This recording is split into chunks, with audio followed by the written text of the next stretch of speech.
Hello, and thank you for joining me on this video where I'm going to recap some of the main points that I was trying to get across during our live call last week. And you guys know, because you were there, that unfortunately I was freezing a little bit, and so I don't think what I was saying was coming across as clearly as I wanted it to. And so rather than post a link to the recording of that video, I am recording this new video to, like I said, hopefully just very concisely get the same points across. So, foundations. That is step 2 of how I've organized this program to progress. So, step 1 is data collection, me, essentially interviewing you guys with the questionnaire, gathering a lot of information about what your goals are, what your challenges are, all kinds of different things, right? You guys did it, so you know. And then taking that information and creating a plan. And so that is like the most important step for anything, right? Is sort of having a clear focus and intention, knowing what it is you want, what the outcome is that you want, where you're trying to go, and then creating a plan and preparing so that you can implement whatever changes or new things you're going to do with as much ease as possible, because we don't want to make things harder. We want things to go smoothly as much as possible. So we've already began to dive right into that, and it's going to be always changing, right? So you'll notice with these steps, it's not really like, okay, we got our plan, we did our data collection, and we've prepared, and now check, that's done forever. No, we're going to keep doing that. We're going to keep checking in. We're going to keep collecting more data, and we're going to continue to alter the plan as we go.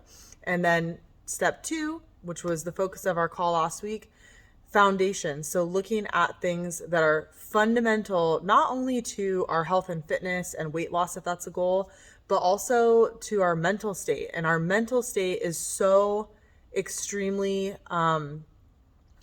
tied in to our results in any of those other goals that we're trying to achieve. So if you are not getting adequate sleep, if you are dehydrated chronically or just acutely on a given day, if you are not getting any type of movement and you're spending your entire day or almost your entire day sitting in one place, at a computer, driving, any number of things that you could be doing where you're just like really not getting any opportunity to get up and move around.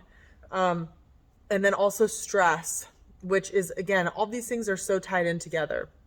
But if you have really, really high stress and you're not addressing that, or like I said, if you're dehydrated, you're not moving, you're not getting adequate sleep, any of those things or all of those things together can cause your mental state to suffer, and it's going to be really difficult to get any new habits going or achieve any goals and make progress if you're in a poor mental state.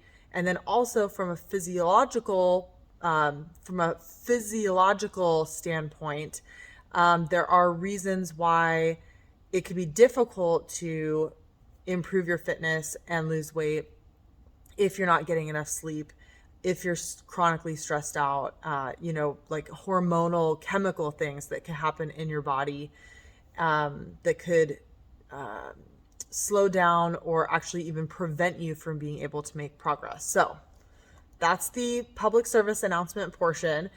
What I want you to do and be doing, so just like step 1, it's not like there's really an end point, like, okay, I did that and now I don't have to revisit it ever again. No, unfortunately, that's not how it works. But we can put the focus there and really focus on taking a look at it, identify which of those areas we're needing the most work, and then create more plans, more preparation to take action and address those issues. So it's something that we'll continue to come back to.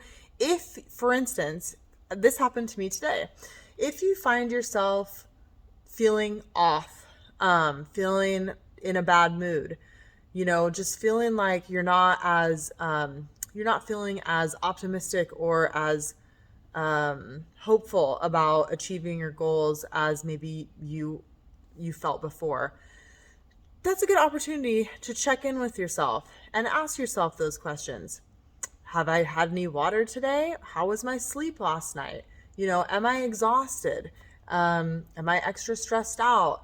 Did I get any movement today? Have I been outside today? So when you're feeling that kind of like I said, feeling off, feeling down, feeling discouraged, it's a good opportunity to check in with yourself, because like I said, it happened to me today and I was like, yeah, well, I haven't really gotten to work out in the last couple of days.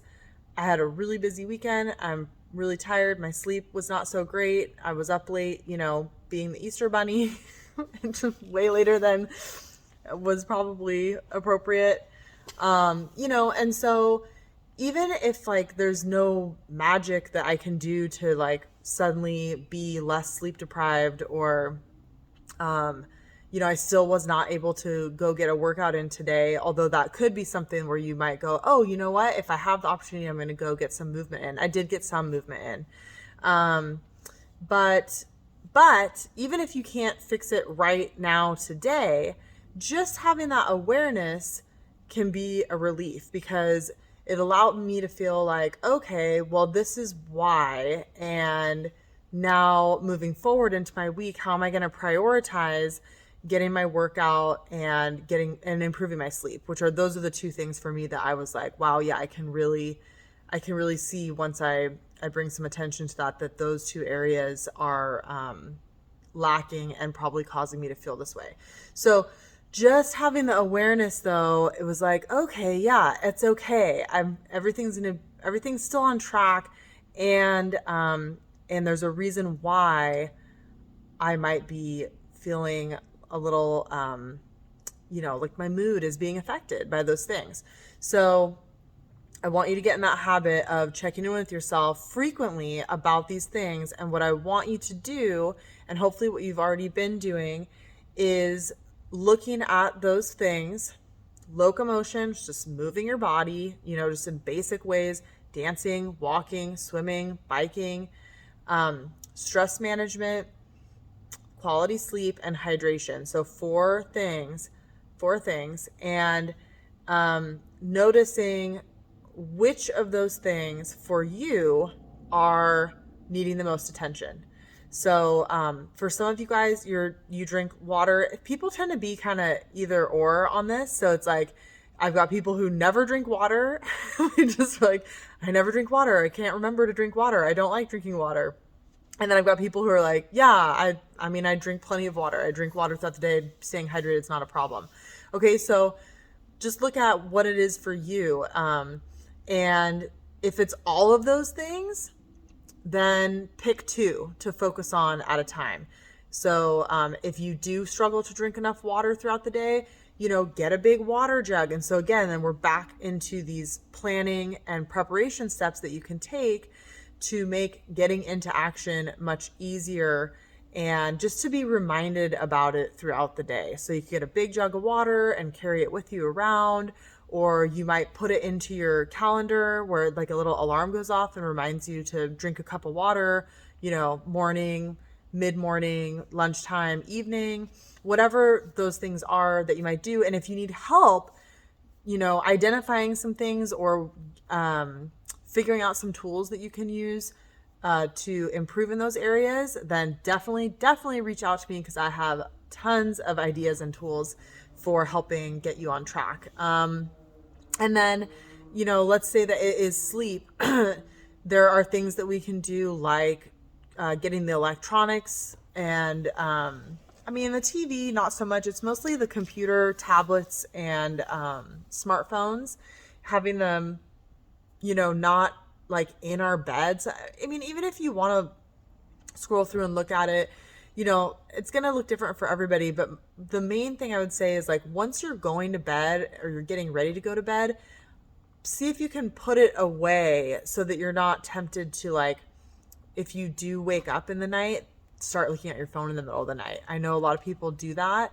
And if you're really struggling, like with an insomnia level of sleep disruption, that's kind of a different thing. But in general, just even using the blue light filter or like a night mode on your phone, you can set your phone. I do that with my phone. So like a certain time at night, the blue light filter goes like really extreme. So my phone almost looks like kind of orange. And that helps. They say, it's still best to like put your phone away about an hour before you plan to go to bed. But any of these little steps that we can take help.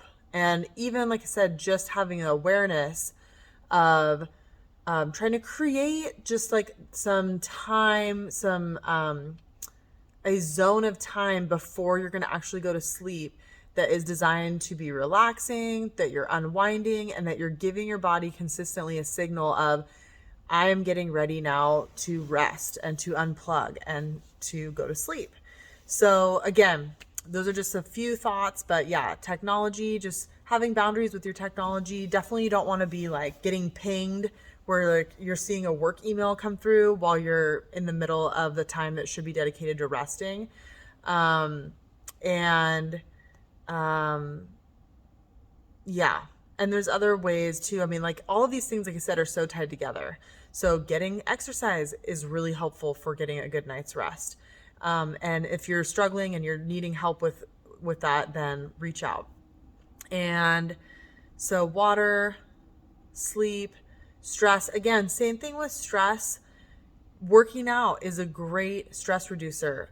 Working out for me, oh my gosh, I cannot tell you what a huge difference I notice in my mood and my ability to have patience and maintain energy throughout the day when I get a good workout versus when I don't. For me, it's right up there with sleep.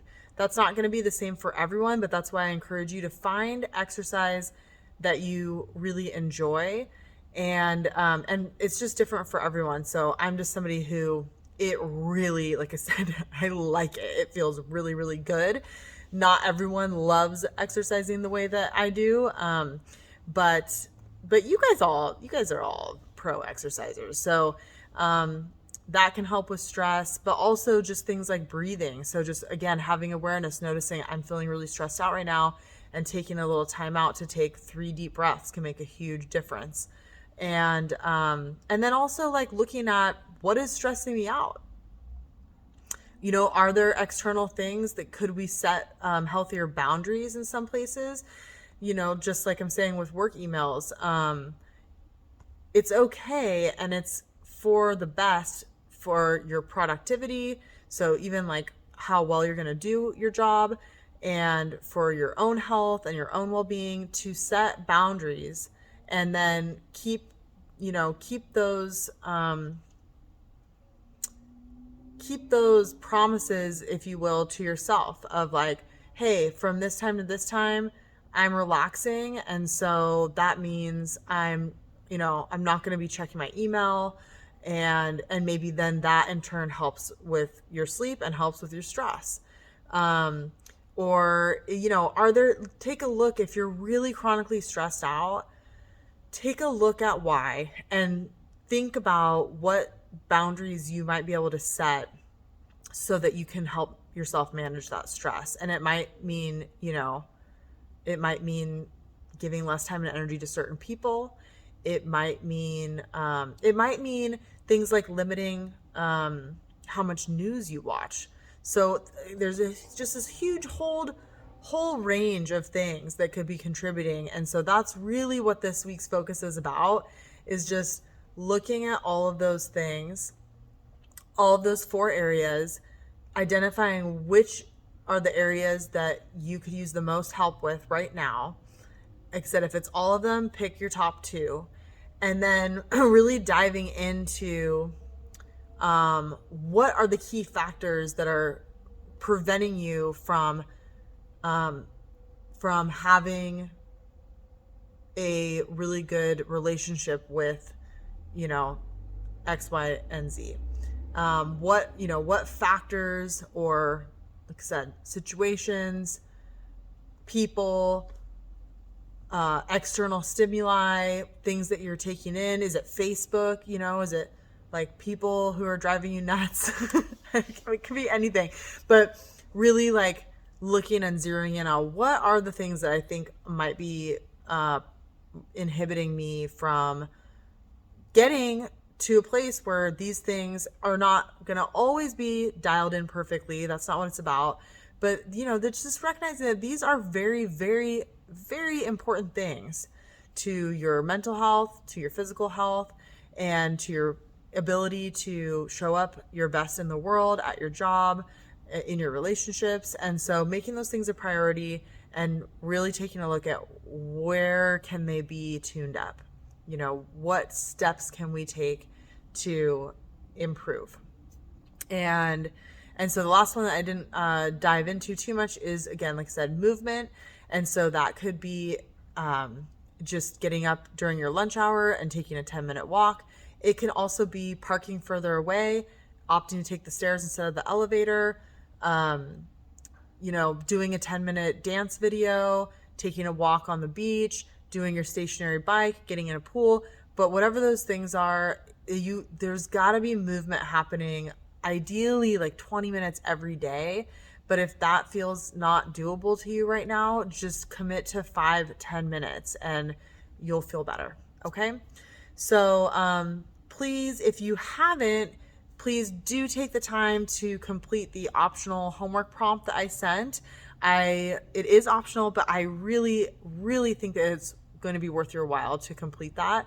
And when you do, then you'll have a mantra that you can say to yourself in the morning is a good time, or like as you're doing your workout, or in the evening before bed. Again, that goes into developing your own little like rituals and routines to support you. But it's great to have a mantra, because the other thing that I was talking about on the call that I think got a little bit jarbled is that we want to imagine ourselves the way we want to show up and move with that type of power and intention, rather than forcing ourselves to do things that feel hard and, don't feel like they're in line with who we are. So I used the example of the call of my sister-in-law who's a runner, and I went on her bachelorette party with all of her runner friends, and that's like their identity is runners. And we were, out at clubs and drinking, and they were all up at 6 a.m. running like 10 miles, which is so crazy. And the only reason that I bring that up is not because I want you to run 10 miles hungover, and I definitely was not, did not join them. But this idea of identity. And so that their identity is that they are runners. And so they are going to run. And it doesn't matter. Of course, they're going to have days where maybe they're sick and they miss a run. But for the most part, even if their run's not as good because maybe they weren't at their best, but they're going to show up and do the run because it is so ingrained in who they are. And so it's easy for them to make that choice. And so that's my point about identity, and going back to having the mantra and the clear intention, is that we want to create an identity of who we want to be, how we want to show up. And then moving from that place is much more painless. It is much more organic and easier. You'll be in a lot more momentum if you're just doing things that are just in line with the person that you see yourself becoming, as opposed to, like I said, sort of like, I'll give an example of like the opposite idea, where somebody maybe enrolls in a fitness program and it's like very regimented, and you're doing boot camp workouts, 4 times a week, and you're going to eat 1,200 calories. It's like super, just like forced, something that you're going to do and it's not sustainable, and you're going to do it for a period of time. And yeah, you're probably going to have a result. And then when you can't sustain it, like you're just going to go right back. And that creates this yo-yoing that is so prevalent in our society, of people getting really strict, kind of forcing something that is like quite miserable for a period of time. And then they can't sustain it. And then it's like 10 times worse once you go back the other direction. So we want to be constantly reminding ourselves, with visualization, with the language that we use, the language that we speak to ourselves. And that again comes back to, if you have a mantra, your mantra, a good example of it could be, every day I am making decisions that bring me closer to where I want to be. It should be present. It should be like I am, something that is in the present tense, not like I am hoping to achieve X. No. It's like I am strong and here's a good one. I prioritize my own well-being first. Okay. Great mantra, because that can be so challenging. And I know that we all have challenges with it. I certainly have challenges with it, just like you guys. I know, like I was saying on the call, two of you have a really demanding job, a really demanding workload. And so it's important to create an identity of a person who prioritizes their own well-being first, and know and trust that that is going to help you, not hinder you, in doing a better job at your work and, like I said, in all areas of life. So let me just check my notes, make sure I didn't miss anything. I think that's about everything that I wanted to touch on.